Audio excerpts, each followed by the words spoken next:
Let's talk about dumpster diving. So the whole reason I'm bringing this up is to help you lock down your identity and stay safe, so no one can swipe your info and turn your life into a disaster.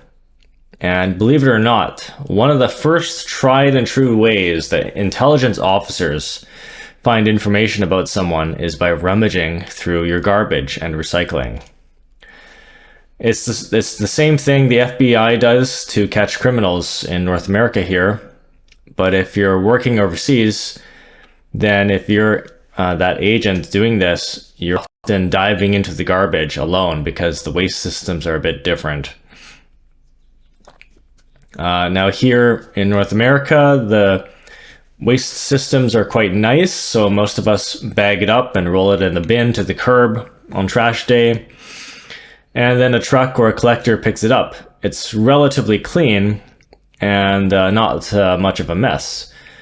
But internationally, though, that's a whole different systems that we're dealing with. So utility services aren't always that great. If you're hunting for intelligence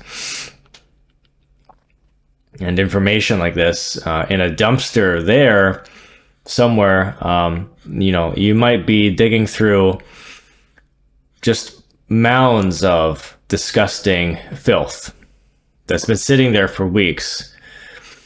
It's often not bagged up even in certain places, so it can be one of the most gross things you can do here. So you wouldn't just reach in there with dishwashing gloves. You would need a whole hazmat suit and heavy duty gloves. You'd be doing it professionally like this. But at the same time, if you're CIA or FBI, you'd basically look like you're ready to walk on the moon. That's how bad the conditions are. And yet, you've done your homework and scudded the area and you can't afford to get caught. So not exactly a subtle way to be wandering around collecting information through rummaging. So you have to make sure the coast is clear before you do this sort of thing. The CIA does. Criminals don't, but they do things like this. They do dig through and rummage through to find information. But as you're digging through that nasty sludge, you're on the hunt for this information that you can find on your target. And honestly, anything helps, because once you start finding shredded material, that is a major step for unraveling that puzzle of person's personal information. And nowadays with AI,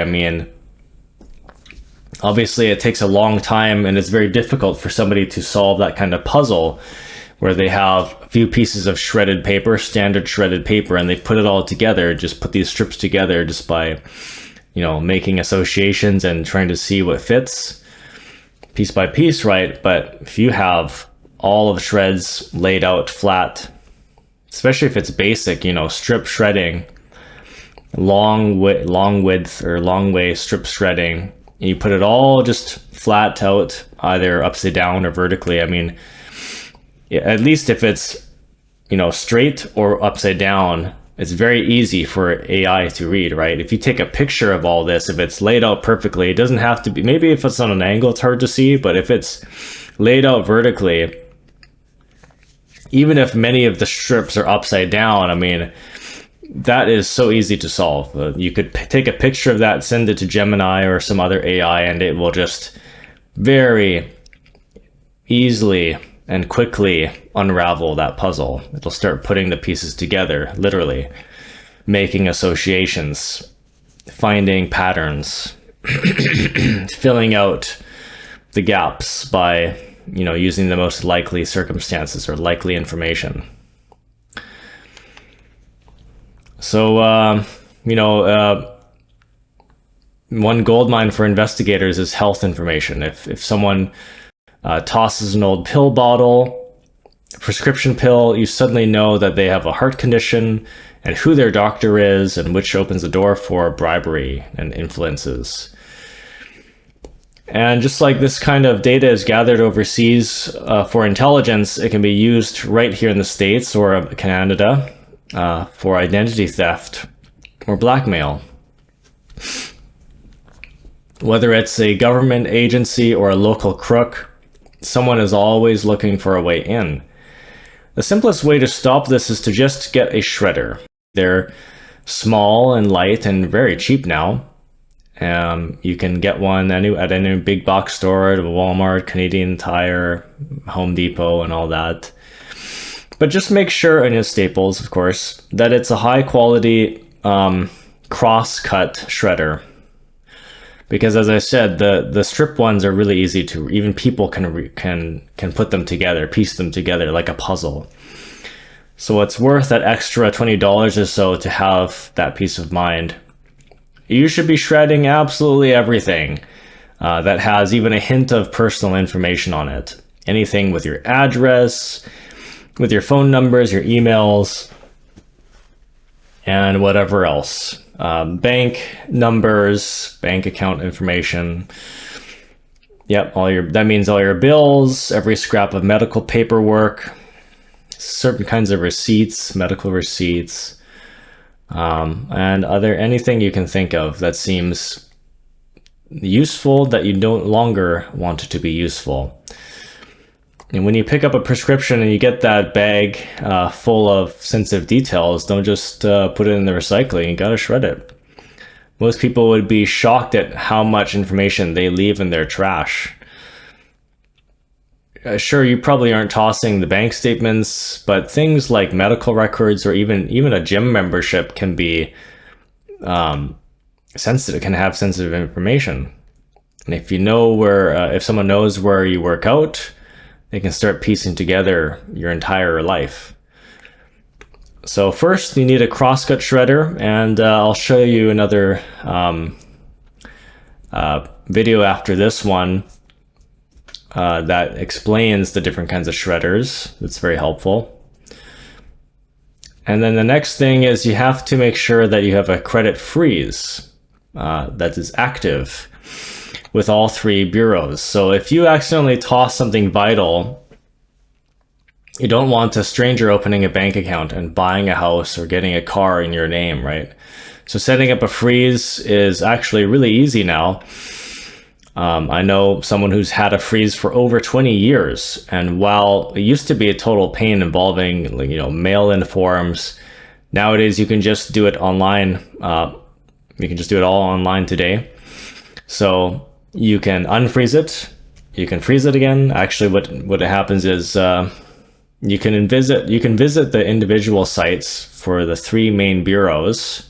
For America, it's TransUnion, Equifax, and Experian.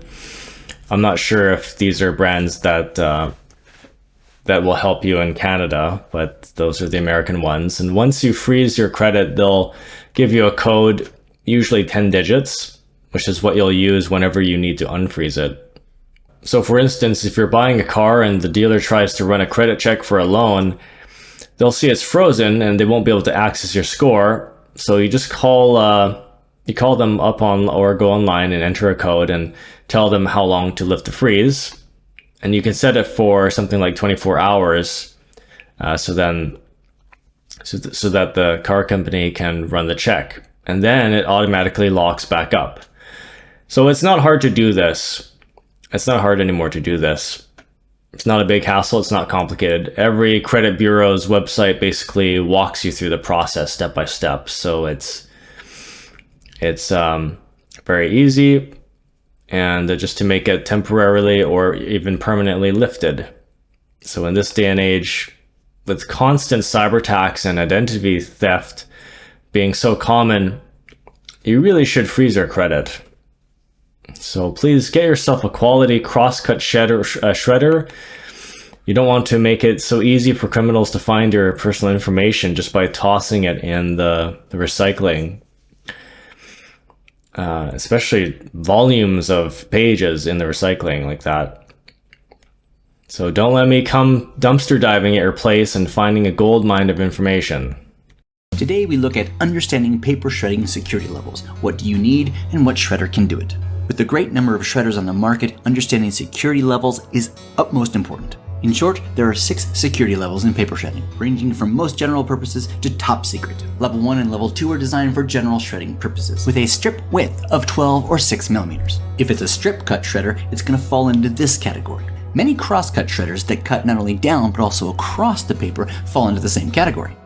Stepping up to Level 3, which is the most common for confidential, corporate, and personal data, requires a shred no more than 4 millimeters in width and 80 millimeters in length. Many crosscuts are a Level 3, like this Destroy at 2240, but not all. The HSM ShredStar X5 is also a Level 3. You can really begin to see just how small these shreds are getting. Level 4 is designed for very sensitive, very confidential, and commercial and personal data, with a maximum width of 0.8 millimeters and length of 15 millimeters. This is Swingline's EM0706, and it does this microcut Level 4 very well, as does this Fellow's MS460CI. Of course, getting to this security level, shredders tend to be more expensive and run slower. And lastly, Levels 5 and 6 are top secret espionage proof, with a total shred area of less than 10 or 5 millimeters respectively.